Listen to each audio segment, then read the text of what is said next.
Bismillahirrahmanirrahim. Assalamualaikum warahmatullahi wabarakatuh. Perkenalkan, nama saya Fisarina, NIM 226500022. Di sini saya akan menjelaskan tentang rekayasa perangkat lunak, software engineering, software dan karakteristiknya. Langsung saja. Pertama, sejarah software engineering. Pada tahun 1950, istilah software engineering digunakan pertama kali pada akhir 1950-an dan awal 1960-an. Saat itu masih terdapat perdebatan tajam mengenai aspek engineering dari pengembangan perangkat lunak. Pada tahun 1968 dan 1969, Komite Sains NATO sponsori dua konferensi tentang rekayasa perangkat lunak yang memberikan dampak kuat terhadap pengembangan rekayasa perangkat lunak. Pengertian dasar. Di sini pengertian RPL adalah suatu disiplin ilmu yang membahas semua aspek produksi perangkat lunak, mulai dari tahap awal yaitu analisis kebutuhan pengguna, menentukan spesifikasi dari kebutuhan pengguna, desain, pengkodean, pengujian, sampai memelihara sistem setelah digunakan. Perangkat lunak atau software. Perangkat lunak merupakan program-program komputer dan dokumentasi yang saling berkaitan. Rekayasa perangkat lunak berasal dari dua kata, yaitu software, perangkat lunak, dan engineering rekayasa. Perangkat lunak atau software adalah kode pada suatu program atau sistem. Perangkat lunak tidak hanya dokumentasi terhadap skop kode, tapi juga dokumentasi terhadap sesuatu yang dibutuhkan selama pengembangan, instalasi, penggunaan, dan pemeliharaan sebagai sebuah sistem.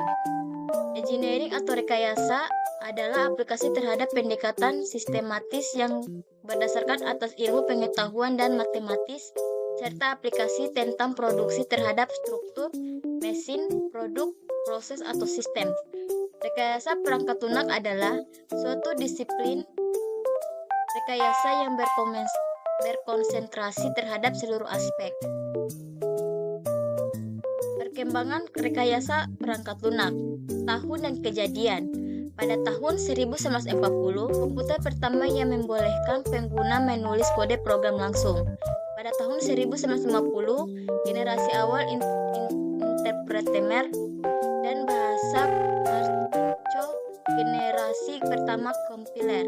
Generasi kedua kompiler komputer mainframe mulai dikomersialkan.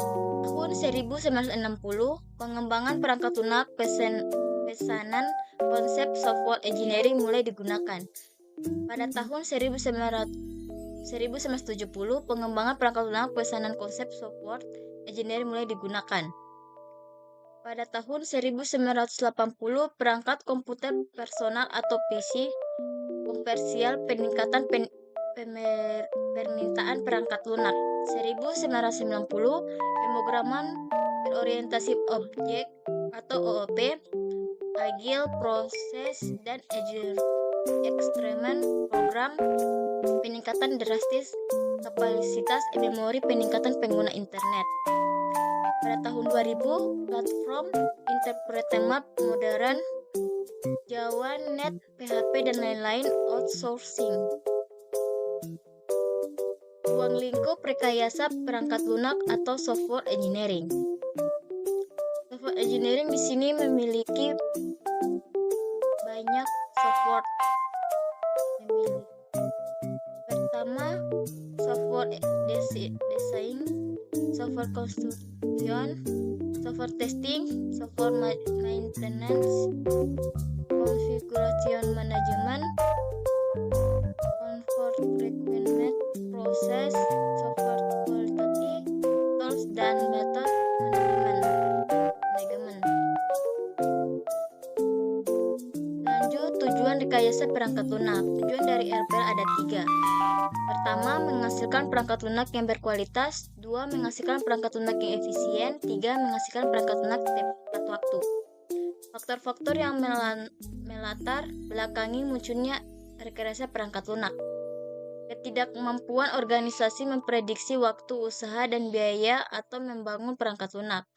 Perubahan nisbah atau rasio biaya perangkat keras THD harga perangkat lunak. Kemajuan pesat perangkat keras. Kemajuan dalam teknik-teknik pembuatan perangkat lunak. Tuntutan yang lebih tinggi THD jumlah perangkat lunak. Tuntutan yang lebih tinggi THD mutu perangkat lunak. Meningkatkan peran pemeliharaan. Lanjut rekayasa perangkat lunak dan disiplin ilmu lain-lain.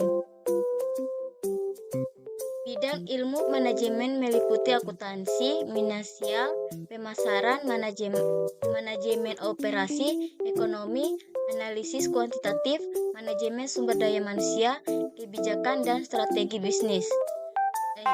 Bidang ilmu matematika meliputi aljabar linear, kalkulus, peluang, statistik, analisis numerik, dan matematika distrik.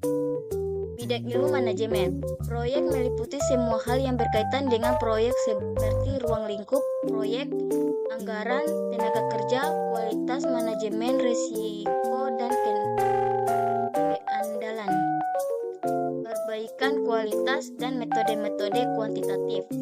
Bidang ilmu ergonomika, mengangkut hubungan atau interaksi antara manusia dengan komponen-komponen lain dalam sistem komputer. Bidang ilmu rekayasa sistem meliputi teori sistem, analisis biaya keuntungan, pemodelan, simulasi proses, dan operasi bisnis. Sifat dan karakteristik software terdiri atas 3. Pertama, software merupakan elemen sistem logik dan bukan elemen sistem fisik seperti hardware. 2. Elemen itu tidak aus tetapi bisa rusak. 3. Elemen software itu direkayasa atau dikembangkan dan bukan dibuat di pabrik seperti hardware. Kategori perangkat lunak secara umum. Kategori perangkat lunak secara umum dapat dikelompokkan sebagai berikut.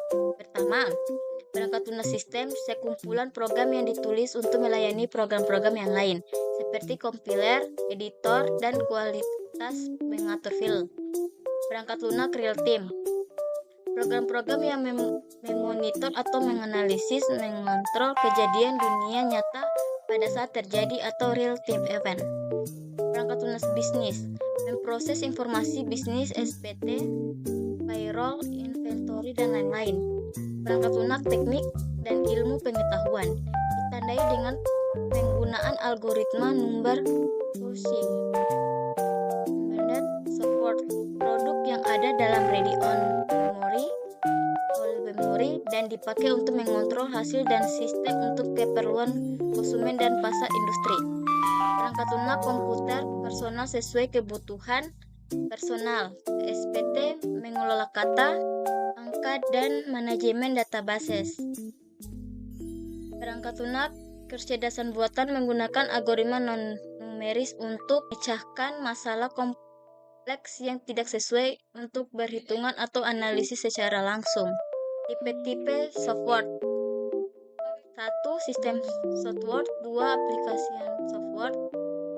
3. Engineering and Security software. 4.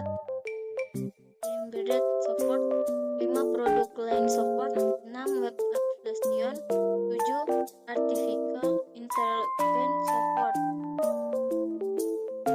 Sekian dari saya, bila ada salah kata mohon dimaafkan. Bila itu taufiq wal hidayah. Wassalamualaikum warahmatullahi wabarakatuh.